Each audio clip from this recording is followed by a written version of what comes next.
This is KUGAN CASSIUS for Rifle TV in association with MTK Global. We're in Las Vegas here ahead of Mayweather versus McGregor. I'm joined by MACKLIN. How are you, Matt? How you doing? All good? Yeah, all good.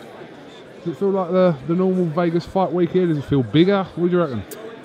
Do you know what? Obviously, this is the undercard presser, so no, I don't have the same anticipation as if it was, you know, for say, compared to say Hatton Mayweather, you know, which at the time were two undefeated boxers in their prime. You know, there's a real buzz about the place because it's a huge event, and obviously all the McGregor fans cannot see anything but a McGregor victory, so it's, you know, it makes a good conversation. But look, from my point of view, as a you know, an ex-boxer now retired and having been seen Mayweather at his best and everything, and I know he's probably past his best. Well, he is past his best. He's 40 years old, but I mean, he's the best fighter of the last generation. And you know, Conor McGregor, as good as he is as a striker in the MMA world, he does have good boxing ability in the MMA world.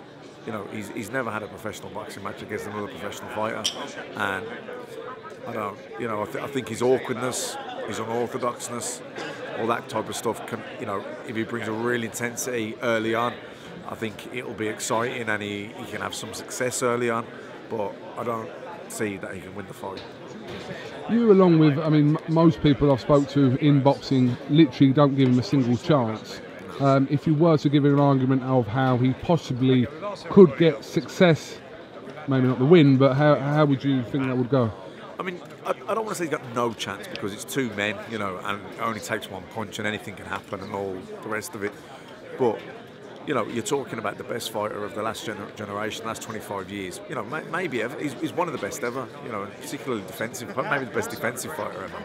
And, you know, McGregor has, you know, he's got good boxing ability built by MMA standards, but in MMA they're worried about getting sweeps, they're worried about getting took down, so they're coming in very square on. You know, there's no head movement or anything like that, they're very square. So it's not difficult for McGregor to land that big backhand that he has, and he does. You know, he does have boxing ability. Even in the footage we've seen of him sparring Paulie Malignaggi, and Paulie says that it was edited, etc., etc. But you can see that he can box, and he does have ability. And you know, so I'm not going to say he doesn't have any boxing ability, but he just, you know, this is Floyd Mayweather, he's the best fighter. This is Sugar Ray Leonard, and I don't know. And you know what happened as well? I got carried away once myself with hype.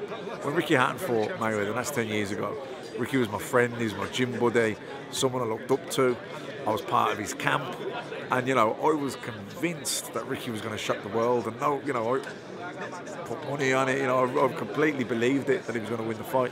And you know, when I looked back after the fight, maybe 6 months, a year or so on, I remember thinking to myself, God, what was I thinking? You know, not what was I thinking as in like giving Ricky a chance, but what was I thinking convinced that Ricky was going to win? Like, I totally sort of just looked past Floyd Mayweather's strengths and everything, and I blew Ricky's strengths up.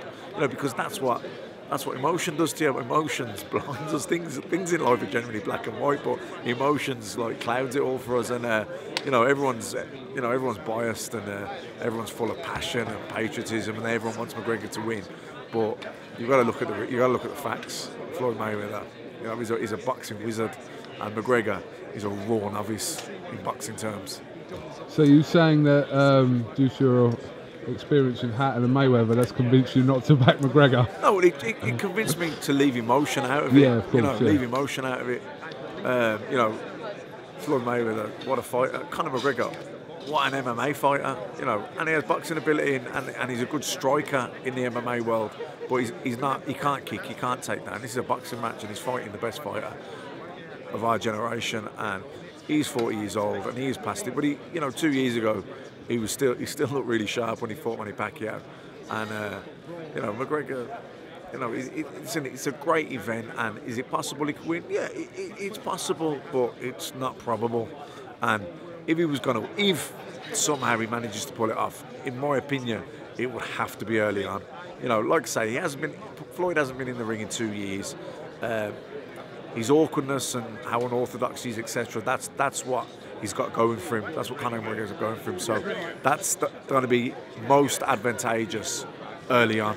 You know, as the fight sort of settles, you know, it'll. Then that'll become less of a factor, and then Floyd will start timing him, he'll get his distance, he'll find his range, and he'll just start taking him apart. That's what I think. You know, if Conor goes through early on, he might have some success. I still don't think it would be enough to win, but I think he can be competitive and maybe, you know, maybe make a dent in Floyd. But I think if he comes out and he tries to, you know, get success by feinting and trying to use range and things like that, then I don't think he'll have much success in the fight at all. Sorry, just pick that up. Sorry, smash my laptop up. Matt, sorry, what did you make of the whole Malignaggi sparring situation? The little bit of footage that we got to see through Dana White releasing it. You see anything from that small snippet to, I mean, Malignaggi saying it was heavily edited to make it look a certain way. How did you kind of see that situation? Yeah, it probably was heavily edited, and you know, I can understand why Paulie doesn't feel too good about it.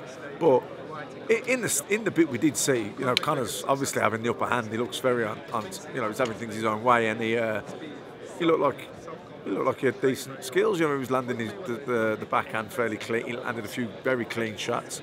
You know, Paulie said he has decent fundamentals, and he said he hits quite hard. He said, but not what everyone's saying either. He said he hits quite hard, but nothing ridiculous. Like I say, in the MMA world, they come in very square on. You know, they're thinking, you know, in fairness to them, they're probably thinking, I'm going to get took down, I'm going to get choked out, I'm going to try and kick my feet. You know, so it's difficult for them. But like, you know, I just from the bits I've seen, you could see that Conor McGregor has boxing ability. You know, but you also appreciate it has probably been heavily edited. But I mean, come to think of it, your fighter Michael Condon has done some sparring with Conor McGregor. What did he say about Conor? No, I don't. You know, Mick would love Conor to win. Of course he would. We all would. But did he say, as in regards to sparring, you know, does he feel like he can box? You know, you can see he can box. And I know a few guys that have sparred with him. They say he can box. He can box, yeah. But you know, like anything, there's levels. Like people in the Vauxhall Conference are good footballers, aren't they? They can play football. But does that mean they're going to beat Man United? I know it happens every now and then, but no. Listen, this Floyd Mayweather, best fighter since Sugar Ray Leonard. You know, Conor McGregor never had a boxing match. Forget the hype. Just look at the facts. You know, but listen, we'll all be thinking about the hype on Saturday night. It's only Thursday. You know, but like I say, I got swept with the hype one time before, and I got swept with my passion and my emotion and my biasness, and that was for Ricky Hatton against Floyd Mayweather 10 years ago. You know, I wanted Ricky to win so much that I couldn't see anything but Ricky winning the fight. And you know, there's hundreds of fans out there that are McGregor fans, and you know, they look at you like you've got two heads. If you're saying that McGregor's got no chance, they think like they're insulted by the fact that you don't give Conor McGregor a chance. So it's like, you know, that's that the is level. The case, yeah. No, that's the level of the biasness. Yeah. So you know, that's. But it's understandable. No, it's understandable. Yeah, absolutely. I get it. You know what I mean? I get it. I was like, I remember speaking to American journalists that were like giving Ricky Hatton no chance, and I was like, I was offended. You know, I was offended. Like they are. You know, but it's, you know, look, you know. The reality is he's never had a professional boxing match. Floyd Mayweather is the best fighter since Sugar Ray Leonard. That's what you have to look at. Just finally, depending on obviously what happens Saturday, could you see the possibility of McGregor and Malignaggi getting on, even though Malignaggi is technically retired? But I mean, I don't know. I don't know. I don't think so. I think this is a one-off. You know, I think you've got McGregor, who's hypes. You know, he lost the 8 days, but he come back and won it. So he kind of you know, his hype's at its utmost, really. You know. Mayweather, him, a lot of trash talking going on. I think it's a unique situation. I don't think this will set a pattern for more fights. I think this is a one-off. Matthew Macklin, thank you very much for talking to iFull TV, and we'll catch up with you again later on in the week. Cool. Top man.